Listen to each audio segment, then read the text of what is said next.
Number 1. Funerals turn into gambling parties. In most countries, funerals are solemn events filled with quiet mourning.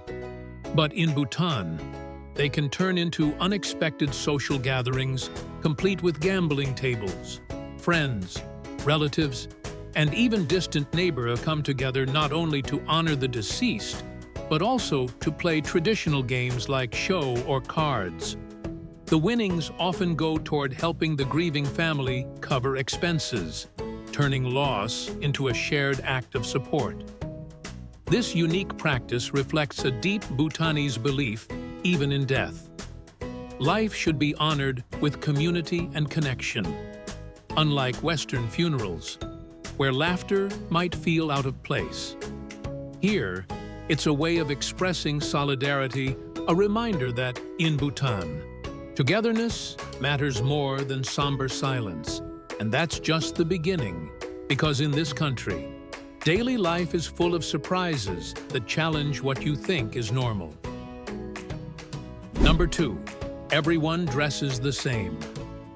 Walk through any street in Bhutan, and you'll notice something unusual. Almost everyone is wearing the same style of clothing. Men dress in the go, a knee-length robe tied with a belt, while women wear the kira, an ankle-length dress with a matching jacket. This isn't just a fashion choice, it's the law. From school and office to official ceremonies, national dress is mandatory, reinforcing a sense of unity and pride in Bhutanese identity. The colorful fabrics and intricate patterns tell stories of heritage and regional origins, yet create a striking uniformity in public spaces for many visitors. It feels like stepping into a living museum where tradition is part of daily life. Unlike in most countries where clothing is an expression of individuality, in Bhutan, it's a declaration of belonging, a visual reminder that culture here isn't just preserved, it's worn every single day. And that's only the start. Wait until you hear how Bhutan measures happiness itself. Number 3. Is Bhutan really that happy?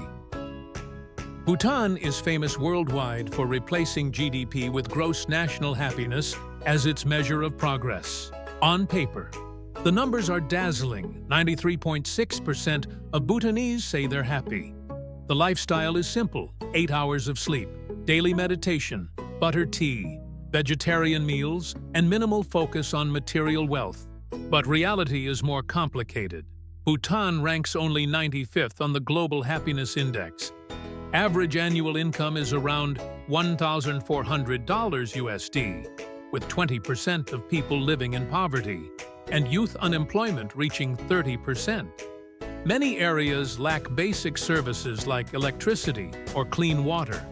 Nearly half of Bhutan's men are monks, reducing the workforce and slowing economic growth.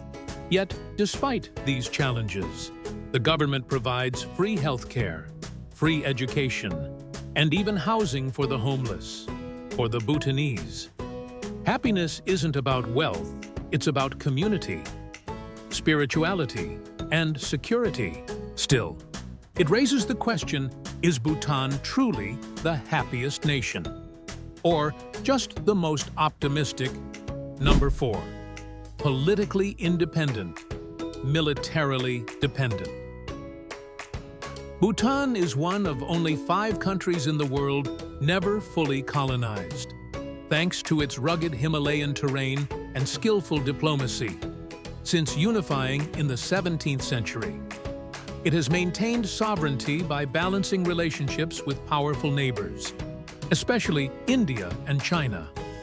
But when it comes to defense, Bhutan is among the weakest in Asia, with about 10,000 troops, no air force, and no navy. Most of its military equipment is outdated, and modern threats like missiles or cyber attacks are beyond its capacity.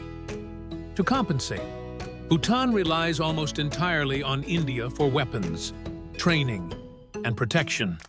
A treaty even formalizes India's role as Bhutan's military shield. while the king has started modest modernization efforts, increasing training and raising the defense budget slightly. Bhutan's security still depends on outside help. It's a striking paradox, fiercely proud of its political independence, yet reliant on a neighbor's military strength to survive in an unpredictable region. Number 5. The strangest bans you've ever heard. Bhutan may seem peaceful, but it enforces some of the strictest bans in the world. Killing animals for meat is prohibited. All meat must be imported, mostly from India. Hunting and fishing are banned, except in limited, regulated zones. In 2012, even poultry products were outlawed for a time. And in 2016, chemical-laden vegetables from abroad were blocked.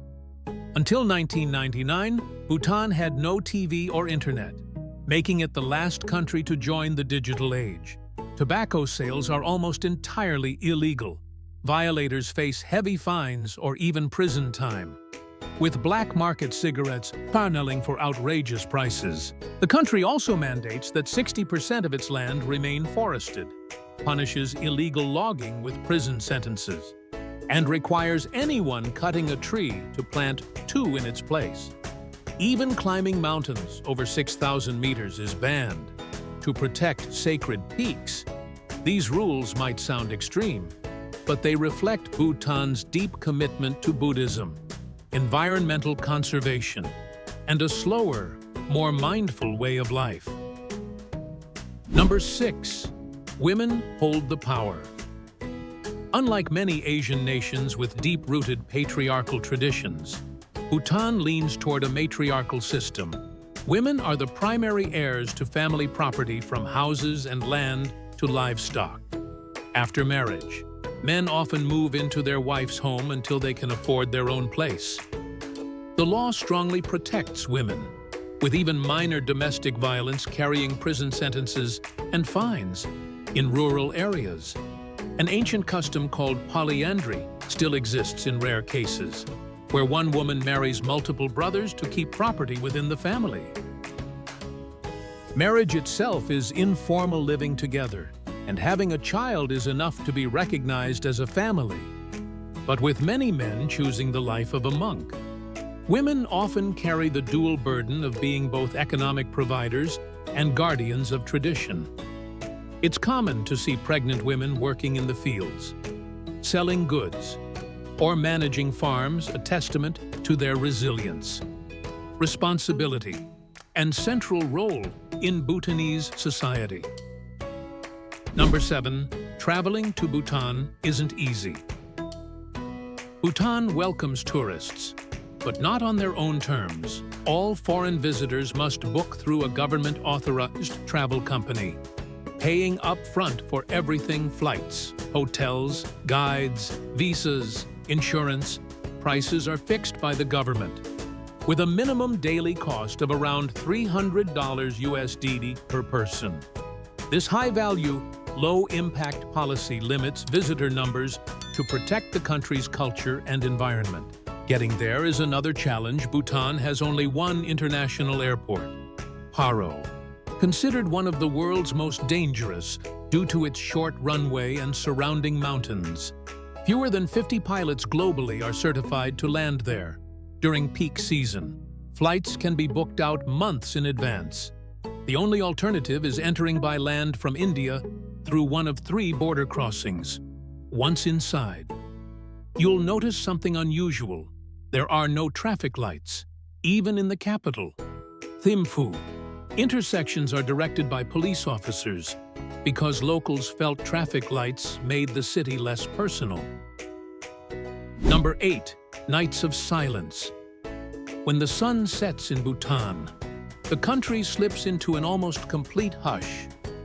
By 9 p.m., cities like Thimphu and Paro are quiet, with most people at home resting, meditating, or spending time with family. Nightlife is minimal. A few small bars or lounges in the capital serve soft music and sometimes traditional performances. But there's no neon-lit chaos here. Street food stalls sell simple dishes like momo dumplings, thukpa noodles, and butter tea, usually closing by 10 p.m. for visitors. The stillness is part of the charm, offering a chance to experience a rare kind of peace. Strolling under dim yellow lights past monasteries and cobblestone streets feels almost sacred. Crime rates are among the lowest in Asia, so walking at night feels safe, though hilly terrain and limited lighting can be tricky. In Bhutan, the night is not for noise or parties, it's for reflection, quiet beauty, and connection to the spirit of the land. Number 9. Must-visit wonders. Bhutan's landscapes are breathtaking, but its cultural landmarks are just as stunning. Punakha Dzong, known as the Palace of Great Bliss, sits at the meeting of two rivers, framed by mountains and blooming jacaranda trees in spring. This fortress monastery has hosted royal coronations and holds priceless relics of Bhutan's history. Getting there means a scenic 3-hour mountain drive from Thimphu, crossing a graceful wooden bridge that feels straight out of a fairy tale. Then there's Dzong, the oldest in Bhutan, offering panoramic views over Paro Valley. Legend says Buddha meditated in a cave here in the 8th century. The short hike to its summit winds through pine-scented trails, rewarding visitors with peace and silence that feels almost otherworldly. These sites aren't just tourist spots, they're living symbols of Bhutan's spiritual soul, where history, nature, and devotion are woven together into unforgettable experiences. Number 10. A royal love story straight out of a movie. King Jigme Khesar, Namgyel Wangchuck, isn't just admired for his leadership. His love story has captured hearts around the world. When he married Queen Jetsun Pema, at just 21, he vowed she would be his only wife for life. Despite tradition allowing multiple queens, their first meeting was almost fate. She was only 7 years old when she boldly told the 17-year-old crown prince she wanted to marry him one day. Years later, that innocent moment became reality. Their relationship is celebrated as a symbol of loyalty and devotion. Rare not just in royal circles, but anywhere. In a nation where monarchy is deeply respected. This love story isn't just romantic. It reinforces the king's image as a modern leader grounded in timeless values. For the Bhutanese people, their king and queen aren't distant figures. They're a reminder that true love and commitment can be as powerful as political rule. Number 11. Mysteries in the mountains. Perched dramatically on a cliff over 3,000 meters high, Paro Taksang Monastery, or the Tiger's Nest, is one of Bhutan's most sacred sites. Legend says Guru Padmasambhava flew here on the back of a tigress and meditated in a cave for 3 years, 3 months, 3 days, and 3 hours before the monastery was built. Its construction defies logic, anchored to sheer rock without large foundations, appearing to float in the mist on foggy days. Engineers puzzle over how it was built without modern tools, while devotees insist it stands through pure spiritual energy. Then there's Mibar Cho, the burning lake, where a saint is said to have emerged with sacred texts and a still-lit butter lamp after diving into its waters. On certain nights, mysterious lights are said to rise from its depths, vanishing within seconds. Whether legend or unexplained phenomenon, these places embody Bhutan's blend of faith, mystery, and awe-inspiring beauty. Number 12. Spice, butter, and bold flavors. Bhutanese cuisine isn't for the faint of heart or the mild of palate. Here, chilies aren't just seasoning, they're treated as a main vegetable. The national dish, Ema Dachi, is a fiery mix of fresh chilies and cheese, eaten daily and often made even hotter with extra peppers, dried beef with whole white chilies, salted pork with dried chilies, and hearty red rice are staples.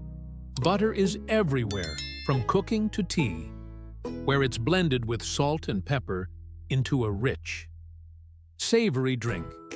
Even cheese gets a twist. Rock-hard cheese balls called churpi can take up to 45 minutes to chew. And while Bhutan is small, it has over 400 bars. With alcohol consumption higher than the global average, though, Tuesdays are dry days when sales are banned. For adventurous eaters, Bhutan is a paradise of bold flavors for the unprepared. It's a delicious but tear-inducing challenge. Number 13. Festivals like no other. Bhutan's festivals are a feast for the senses, colorful, spiritual, and deeply rooted in tradition.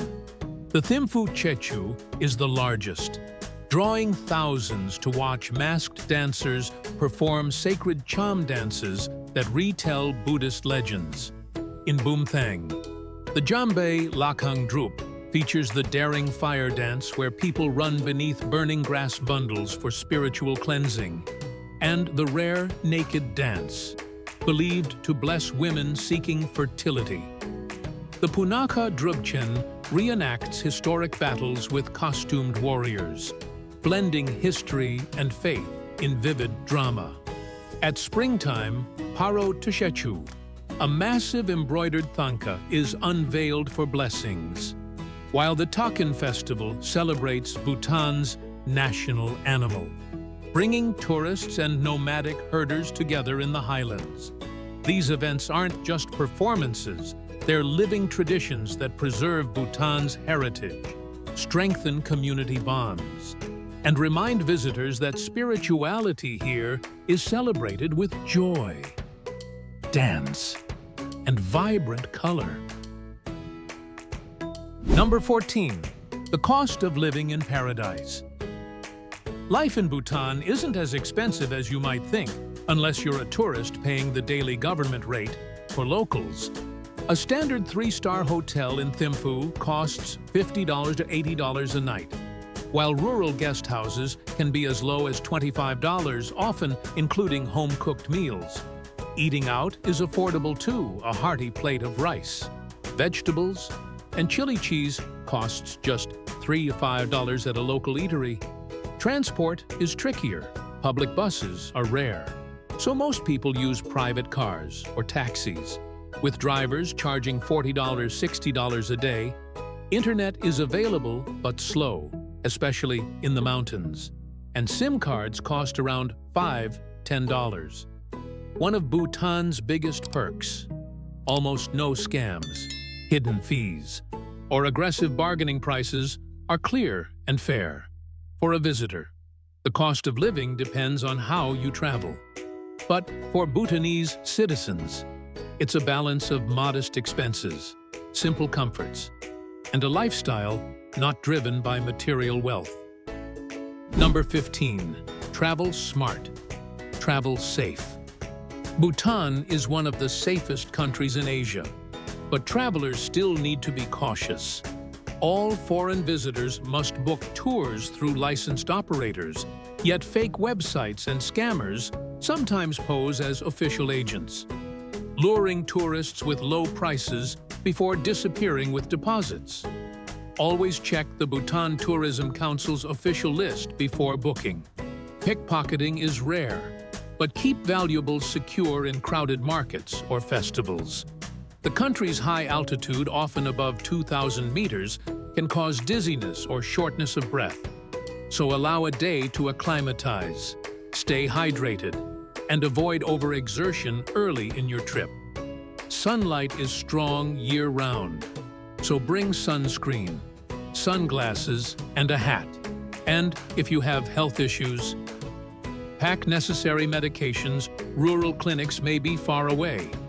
In Bhutan, preparation is the key to enjoying its beauty without worry, ensuring your journey is as peaceful as the land itself. Bhutan isn't just a country, it's a world turned upside down. From bans that baffle outsiders to traditions that defy global norms.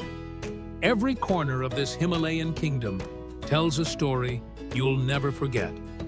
It's a land where happiness isn't measured in money, where silence can be louder than noise, and where mystery lingers in the mountains. Bhutan doesn't just challenge what you think you know about life. It invites you to see the world through entirely different eyes. Which number surprised you the most? And what country should we uncover next? Share your thoughts in the comments, and don't forget to like, subscribe, and share this video with friends who love exploring the world's most fascinating places.